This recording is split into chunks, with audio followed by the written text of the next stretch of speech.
कि कौन eye lashes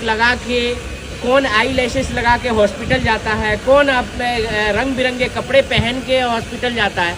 madam आपकी जानकारी के लिए बता दूं, जब इमरजेंसी में किसी को एडमिट किया जाता है, इमरजेंसी मेरे लिए इमरजेंसी, उसको जब रास्ते में वो फेंट होना शुरू हो गई तो मैं तुरंत उसको नज़दीक के हॉस्पिटल में रखा। तो जब वो फेंट हो रही है उसके लिए जान बचाना ज़रूरी है कि उसको आई लाइसेंस निकाला जाएगा। लड़की के लिए ये बहुत बड़ा चीज़ है कि आप कह दें कि ये यूट्रस नहीं है, लड़की नहीं लड़का है।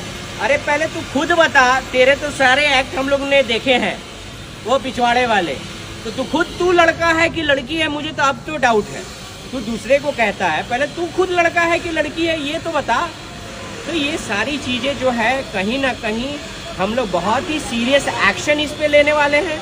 ये लड़की को जो बोला है डिफेमेशन के लिए कि हाँ यूट्रस नहीं है, ये नहीं है, उसको बहुत तरीके से इसकी पूरी मंशा थी।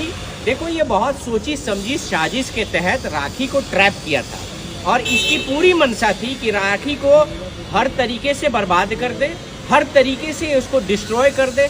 हालांकि ये इसने बहुत हद तक सक्सेस भी पा ली थी, क्योंकि राखी के फ़ोन से ये सारे नंबर निकाल लेता था, उन लोगों को पर्सनली कांटेक्ट करता था, उसके बाद उनको अपने साइड मिलाता था और बहुत तरीके, ये डे 1 से साजिश ही करके आ रहा। आज रो रही थी क्योंकि कहीं ना कहीं उनको तकलीफ़ है कि इस बंदे ने उन पे झूठा आरोप लगाया था कभी कि उनका यूट्रस नहीं है, वो माँ नहीं बन सकती है, ऐसा कुछ भी। किसी भी लड़की के लिए बहुत तकलीफ़ देने वाला ये वर्ड है। मैं तो मैंने उनको देख के जितना एटलीस्ट मेरे आंखों में आंसू आ गए थे, जितने भी लोग थे आंसू आ गए थे। बट मैं आप लोगों को खुद उनका मैसेज सुना देता हूँ। हालांकि वो खुद ही इंसिस्ट की कि ये सारे वो अपनी तकलीफ़ अपनी जनता तक पहुँचाएँ। आप सुनिए इस आवाज़ को। ऑडियो बढ़ाओ, ऑडियो बढ़ाओ।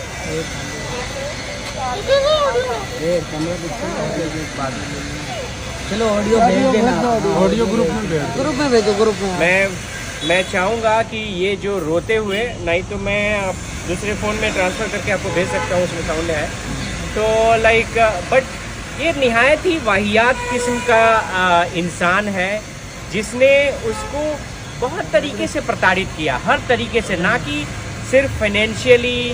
उसने काफ़ी डिफेमेशन भी किया है। हम लोग इस पर लीगल एक्शन भी लेने की सोच रहे हैं, क्योंकि आज उनके यूट्रस में ट्यूमर पाया गया है, राइट। तो यूट्रस नहीं कहना, ये सारी बेबुनियाद बातें कहता था, तरह तरह के उसको आरोप लगाता था। ये लड़की को डिफेम करना चाहता था ताकि उसका कभी भी भविष्य में वो कहीं नहीं। और बार बार ये राखी आज रो रो के यही कह रही थी, ये सारे ऑडियो मैं आपको भेज दूंगा, रो रो के यही कह रही थी कि उसका ये साजिश था। वो बार बार उसको राखी को धमकी देता था कि मैं तुमको ऐसी हालत में कर दूंगा, मैं तुमको इतना परेशान कर दूंगा, इतना डिफेम कर दूंगा कि कोई लड़का तुमसे शादी नहीं करेगा, कोई लड़का तुम्हारे बातों पर विश्वास नहीं करेगा, कोई देश की जनता कोई नहीं विश्वास करेगी, तुम पागल की स्थिति में हो जाओगी और अंत में तुम सुसाइड कर लोगे। ये अक्सर उसको धमकियाँ देता था। तो आज राखी जब होश में आई, बिकॉज आज मैं आपको बताऊं कि वो थोड़ा सा कॉशियस थी, एटलीस्ट आज बातें कर पा रही थी, तो बार बार रो के यही बातें कह रही थी कि मुझे रितेश अगर तुम नहीं रहते तो ये मुझे पागल करने के, मुझे ऐसे, हालांकि काफ़ी हद तक वो कॉर्नर कर दिया था क्योंकि एक साथ झुंड में सारे लोग अटैक किए थे, जिसके वजह से कहीं ना कहीं देश की जनता को भी ये लग गया था कि पता नहीं ये सच्चा है क्या है।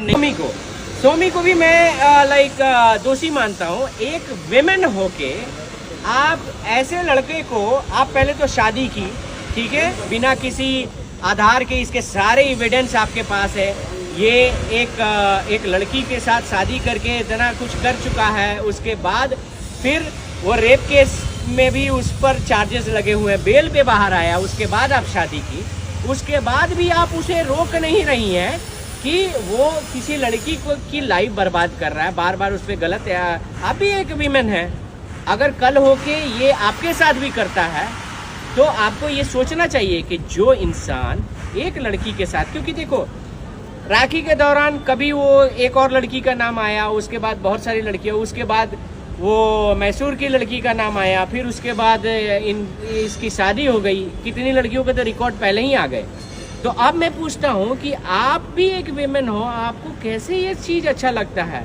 ऑफ कोर्स हम लोग जिस समाज से आते हैं, हम लोग जिस इंडिया में बिलोंग्स करते हैं, वहाँ पे ये इतिहास है इस इंडिया का कि कितने टेररिस्ट को उनकी माँ, उनकी बहनें